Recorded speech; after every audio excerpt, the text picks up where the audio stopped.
Olá pessoal, bem-vindos aí a mais uma aula de gerenciamento dos riscos do projeto, uma área de conhecimento extremamente importante. Vamos entender então algumas características associadas com essa área, ok? Primeiramente, o objetivo associado com o gerenciamento dos riscos busca o seguinte: aumentar a probabilidade e o impacto dos riscos positivos e diminuir a probabilidade no caso, impacto dos riscos negativos. Basicamente, é explorar oportunidades e mitigar ou mesmo eliminar ameaças que existem no projeto. É por essa razão que nós gerenciamos risco nos projetos. Em relação aos processos de gerenciamento de riscos, nós temos aí 5 processos de planejamento, um processo de execução e um processo de monitoramento e controle. Vamos conhecer cada um deles. Primeiro, planejar o gerenciamento dos riscos, que vai elaborar o plano, vai definir como que vai ser feita a gestão de riscos dentro do projeto. Depois nós temos que identificar os riscos por meio do processo 11.2. A gente quer saber quais são os riscos que o nosso projeto está exposto. Então vamos levantar uma lista, criar uma lista, e quanto mais riscos levantados, melhor para o projeto, né? Na sequência, uma vez que em posse dessa lista, nós vamos fazer uma análise qualitativa para definir prioridade. Qual que é o risco mais importante no que tange a probabilidade, no que tange ao impacto que esse risco pode provocar para o meu projeto. Em posse desses riscos priorizados, dessa lista priorizada, nós vamos estabelecer uma estratégia, uma ação para calcular o impacto desses riscos, os principais no caso, dentro do projeto, né? Então, eu quero saber o impacto financeiro, quanto que vai custar caso aquele risco ocorra. Quero saber o impacto de prazo, eventualmente, quanto tempo o projeto vai atrasar se aquele risco acontecer. Isso é feito dentro da análise quantitativa de riscos.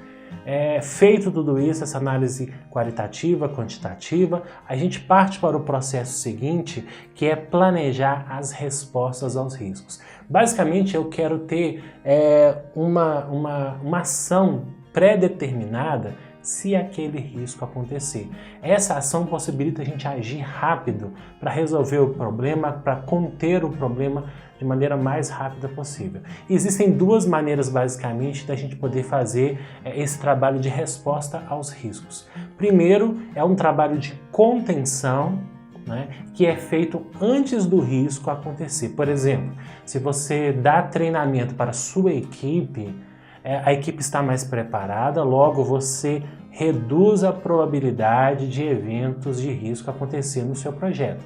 Não elimina, apenas mitiga, ok? Agora, quando o risco já aconteceu, eu não tenho como dar esse treinamento mais. Eu posso até dar o treinamento visando riscos futuros, mas o risco aconteceu, então eu preciso resolver o problema agora. E aí eu vou ter que, às vezes, contratar uma consultoria, seja lá o que for, para poder ajustar alguma coisa, contratar mais gente, porque o projeto atrasou e eu preciso acelerar o trabalho. Então, esse contratar, ele tem um custo, e aí eu vou utilizar a minha reserva de contingência, que é uma outra ação a ser tomada. Então, primeiro, contenção, a gente gasta para evitar com que o risco aconteça, e num segundo momento, quando o risco já aconteceu, eu tenho a contingência para lidar com esse risco propriamente dito. Ok? Então, assim nós conseguimos lidar com os riscos, caso eles ocorram ao longo do ciclo de vida do projeto.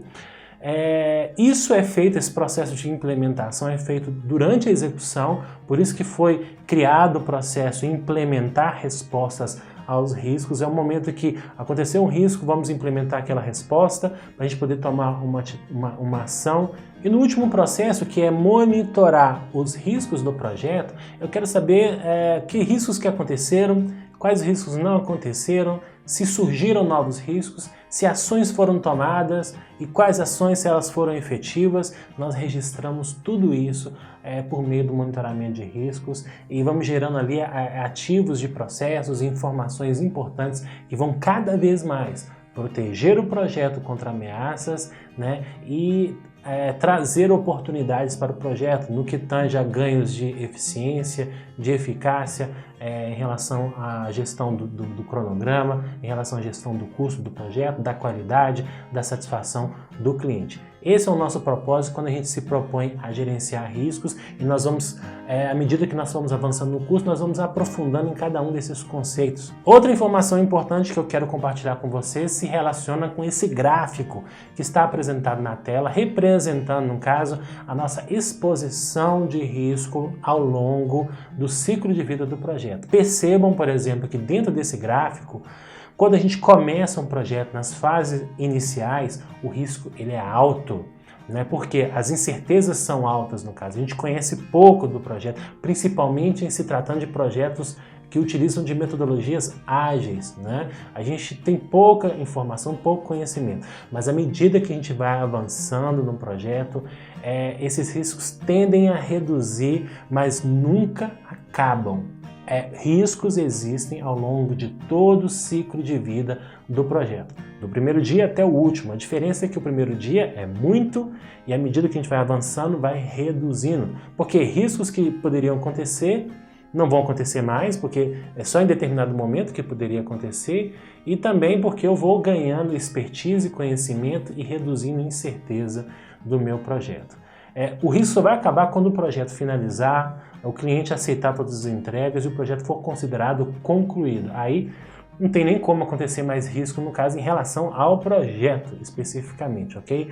Vamos ter isso em mente em relação ao ciclo de vida.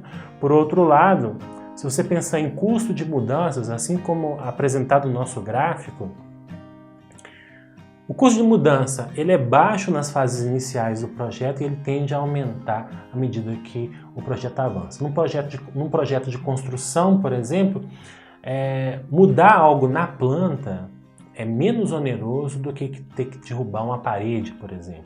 É mais caro, né? Eu vou ter que aprovar um novo projeto junto ao órgão competente, se for o caso, pode às vezes acontecer isso também. Então, apenas para vocês vislumbrarem que, né, momentos iniciais, custos baixos, riscos altos, momentos mais finais, custo de mudança altíssimo, que às vezes inviabiliza quaisquer mudanças no projeto e estamos menos sujeitos aí a riscos. Alguns conceitos-chave trazidos aí por meio do PMBOK, nós temos aí, por exemplo, que as organizações devem optar por correr o risco do projeto de maneira controlada e intencional, a fim de criar valor e, ao mesmo tempo, equilibrar riscos e recompensas, ok? Gente, nós corremos risco em função das recompensas. Se não existissem as recompensas, seria doido de ficar correndo risco à toa, né? Então, essas questões têm que estar extremamente bem equilibradas, ajustadas dentro da empresa, dentro da organização, de forma a realmente a gente definir, olha, vale a pena ou não vale a pena correr esses riscos em função desses ganhos. Então, uma reflexão, um conceito-chave trazido já no PMBOK 6ª edição. Outro ponto é que riscos não identificados têm potencial para desviar o projeto do plano e impedir que alcance os objetivos definidos do projeto. Depois, quando a gente for detalhar os processos, nós vamos falar aí sobre riscos conhecidos, sobre riscos desconhecidos, né? Esses riscos desconhecidos são aqueles que a gente não tem nem ideia que nós estamos correndo, né? Mas que, se ocorrerem, podem trazer algum tipo de impacto para o nosso projeto. E aí é isso que está falando justamente essa afirmação, né? Eles têm o potencial, esses desconhecidos, de desviar o projeto do plano e às vezes pode trazer consequências devastadoras para o projeto, podendo levar ao cancelamento, à interrupção dos trabalhos, enfim, dependendo do tipo de risco que ia acontecer. Então, é algo que requer muito nossa atenção para que nós possamos fazer a identificação de riscos mais completa possível, para que durante o monitoramento e controle possamos identificar novos riscos e fazer o monitoramento desses riscos ao longo do ciclo de vida. Um aspecto importante para quem trabalha com gestão de risco. E o outro, a eficácia do gerenciamento dos riscos do projeto está diretamente relacionada ao sucesso. Isso quer dizer que quanto melhor a sua gestão de risco, maior as taxas de sucesso, mais fácil nós vamos atingir os objetivos pelos quais nós nos propusemos. Afinal de contas, o que nos desvia dos objetivos são justamente os riscos que ocorrem ao longo do projeto. Você fazendo uma boa gestão desses riscos, o objetivo ele é uma consequência, ele vai acontecer. Outros conceitos-chave também trazidos são risco individual do projeto e eu tenho também o risco geral do projeto. Esses conceitos até então não estavam presentes no PMBOK, mas agora começam a ganhar mais presença, mais corpo, né? Principalmente em função da certificação de riscos, a RMP, Risk Management Professional. E dentro do padrão de gerenciamento de riscos do PMI, é citado sobre risco individual, risco geral do projeto. Quero trazer o conceito aqui com vocês. Vamos lá. Primeiro, o risco individual do projeto, um evento ou condição incerta que, caso ocorra, provocará um efeito que pode ser positivo ou negativo em um ou mais objetivos do projeto. Então, o risco individual é cada risco que pode acontecer dentro do projeto que pode trazer algum tipo de impacto, seja positivo ou negativo dentro do projeto. Agora, em se tratando de risco geral do projeto, é o efeito da incerteza do projeto no seu todo, decorrente de todas as fontes de incerteza, incluindo riscos individuais, representando a exposição das partes interessadas às implicações de variações no resultado do projeto, sejam positivas ou negativas. Então, quando você faz toda a análise de risco, do ambiente de riscos que você está envolvido, isso permite com que nós possamos calcular probabilidade, impacto, gerar cenários, pessimista, otimista, mais provável.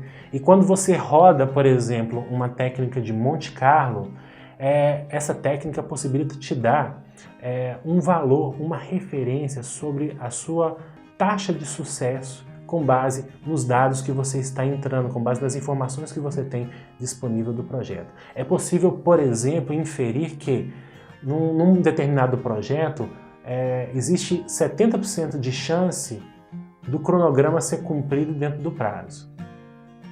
Por exemplo, a gente consegue calcular isso. É claro que para o exame PMP a gente não precisa desse nível de conhecimento, mas para o exame RMP a gente precisa aprofundar um pouco mais. A gente futuramente pretende aí buscar outra certificação, que é a certificação de riscos do PMI, mas para PMP basta a gente saber que risco geral do projeto é o produto de todos os riscos ali que expõem um projeto e que faz com que nós tenhamos que tomar a decisão go, no go, ou seja, devo seguir com o projeto ou não devo seguir com o projeto com base nas informações que nós temos disponíveis. Os riscos que nós estamos correndo, compensa correr em função das recompensas que nós vamos ganhar? Então é essa análise que nós devemos fazer. Outros conceitos-chave também, o risco individual do projeto pode ter impacto positivo ou negativo nos objetivos. Então, risco, é importante destacar isso, que risco não é ameaça apenas, não é coisa negativa apenas. Risco é uma incerteza. Essa incerteza pode ser boa ou pode ser ruim. Por exemplo, ganhar na loteria é um risco. Se você joga, você tem uma probabilidade X de ganhar com o seu bilhete. Então, é uma oportunidade, uma coisa boa aí no caso. Ok?